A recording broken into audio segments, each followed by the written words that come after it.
안녕하세요, 유노트입니다.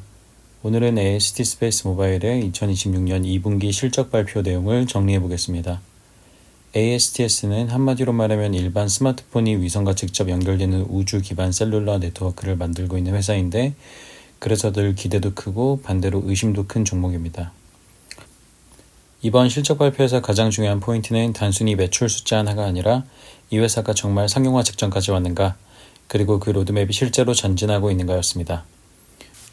오늘은 실적 숫자, 위성 및 서비스 준비 상황, 정부 사업 기회, 재무 상태, 그리고 시장 반응까지 순서대로 보면서 이번 분기를 어떻게 해석해야 할지 같이 정리해 보겠습니다. 우선 이번 분기 숫자부터 빠르게 보겠습니다. 2분기 매출은 3,152만 달러였고, 회사는 연간 가이던스 1억 5천만 달러에서 2억 달러를 그대로 유지했습니다. 그리고 수주잔고, 즉 백로그는 약 13억 달러까지 올라왔습니다. 사업 기반도 계속 넓어지고 있는데요. 현재 60개 이상의 M&O 파트너를 확보했고, 이 파트너들이 커버하는 가입자 기반은 30억 명 이상입니다. 또 현재 궤도에 올라가 있는 위성은 총 13기입니다. 여기서 핵심은 이번 분기를 매출 폭발의 시작으로 보기보다는 상용화 준비가 계속 진전되고 있는 분기로 보는 게 더 맞다는 점입니다. 아직 실적이 완전히 꼽힌 단계는 아니지만 회사가 말만 하는 게 아니라 위성, 게이트웨이, 파트너십, 서비스 준비를 하나씩 실제로 쌓아가고 있다는 점이 중요합니다. 이제 가장 중요한 실행 상황을 보겠습니다. 우선 블루버드 11에서 13까지는 이미 발사가 완료됐고, 현재 총 13기 위성이 궤도에서 운영 중입니다. 그리고 블루버드 14에서 16은 출하 준비 단계, 블루버드 17에서 46은 생산과 조립이 진행 중이라고 회사가 설명했습니다. 여기에 더해서 미국 내에서는 초기 3,000개의 디지털 셀 활성화 준비가 되고 있고, 전 세계 여러 시장에서 약 50개의 게이트웨이 주가 설치 계획이 함께 진행 중입니다. 그리고 회사는 2026년 안에 전략 파트너 대상 베타 서비스 준비를 하고 있다고 밝혔습니다. 이 부분이 꽤 중요합니다. 왜냐하면 ASTS는 오랫동안 엄청난 가능성이 있는 회사로만 평가받아 왔는데, 이제는 위성수가 늘고 지상 인프라가 갖춰지고 실제 서비스가 준비가 진행되면서 그 스토리가 점점 서비스로 바뀌는 구간에 들어오고 있기 때문입니다. 즉 시장이 앞으로 보게 될 건 기술이 되냐 안 되냐보다 언제 얼마나 안정적으로 실제로 켤 수 있느냐라고 볼 수 있습니다. ASTS를 볼 때 많은 분들이 위성통신 회사라고만 생각하는데, 사실 이 회사의 성장축은 크게 두 개입니다. 하나는 상업용 M&O 파트너 사업, 다른 하나는 미국 정부와 공공 쪽 기회입니다. 먼저 상업 쪽을 보면 회사는 이미 60개 이상의 M&O 파트너를 확보했고, 주요 파트너로는 AT&T, 버라이즌, 보다폰, 라쿠텐 등이 있습니다. 또 미국에서는 약 100MHz 수준의 스펙트럼 접근을 목표로 하고 있고, 글로벌 차원에서도 스펙트럼 활용 범위를 넓혀가고 있습니다. 여기서 흥미로운 건 JLEO입니다. 일본 쪽 프로젝트 관련해서 최대 10억 달러 규모의 비희석, 비부채성 정부 자금 가능성이 언급됐죠. 이게 실제로 구체화되면 AST 입장에서는 꽤 큰 의미가 있습니다. 정부 부분도 중요합니다. 현재 전체 수주 잔고는 약 13억 달러이고, 미국 정부 계약과 수주 누적 규모도 1억 2,500만 달러 이상으로 제시됐습니다.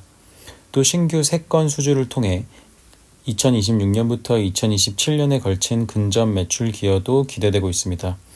게다가 회사는 단순 통신뿐 아니라 레이더, IoT, 응급통신, AI 엣지 컴퓨팅 같은 영역까지 확장 가능성을 이야기하고 있습니다.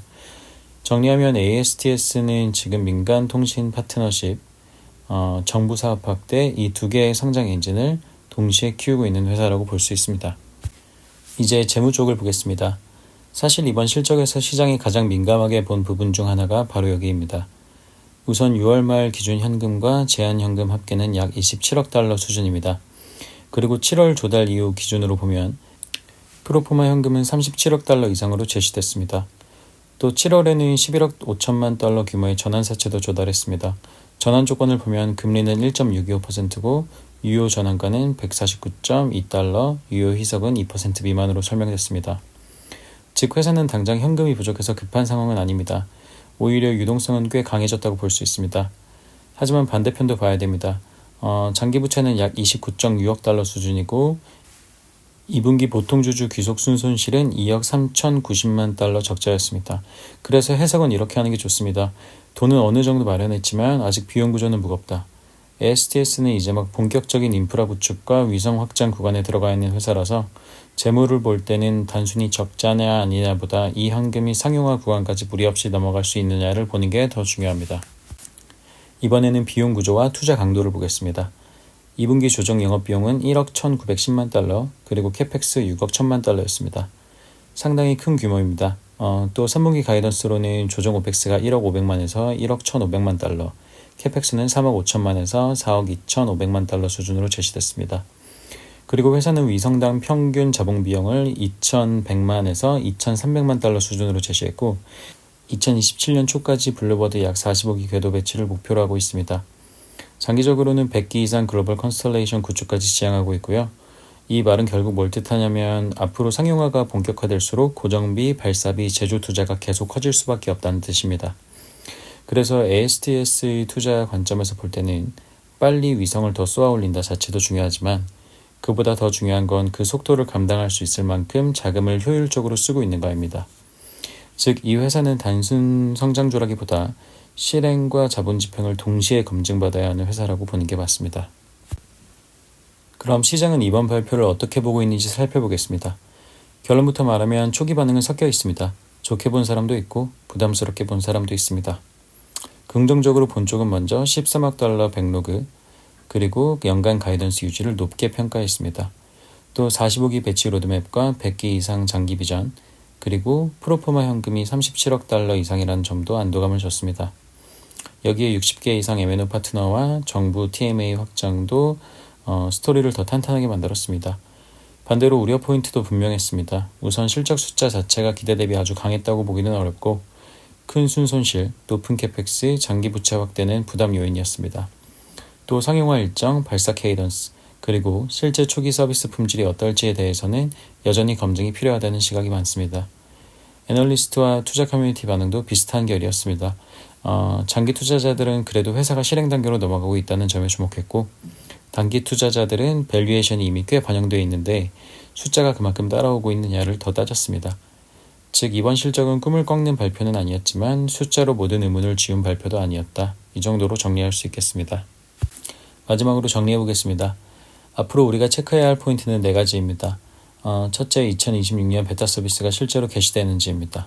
둘째, 블루버드 14에서 16 출하와 후속 발사 케이던스가 계획대로 이어지는지입니다. 셋째, 하반기에 실제로 매출이 램프업되면서 가이던스를 달성할 수 있는지입니다. 넷째, 정부 주주 확대, JLU 확정, 그리고 골든돔 관련 진전이 실제 숫자로 연결되는지입니다. 제 한 줄 결론은 이겁니다. ASTS는 아직 실적주라기보다 실행 확인 구간에 있는 종목입니다. 이번 분기는 매출이 폭발한 분기라기보다는 상용화 준비가 어디까지 왔는지 보여준 업데이트에 더 가까웠습니다. 그래서 지금 이 종목을 볼 때는 단순히 이번 분기 매출이 얼마였는지만 볼 게 아니라 서비스 개시 속도, 발사 일정, 자금 집행 효율, 이 3가지를 함께 봐야 합니다. 오늘 영상은 여기까지입니다. 이 채널은 투자 권유가 아닌 개인적인 공부와 기록용 채널입니다. 윤호트였습니다. 감사합니다.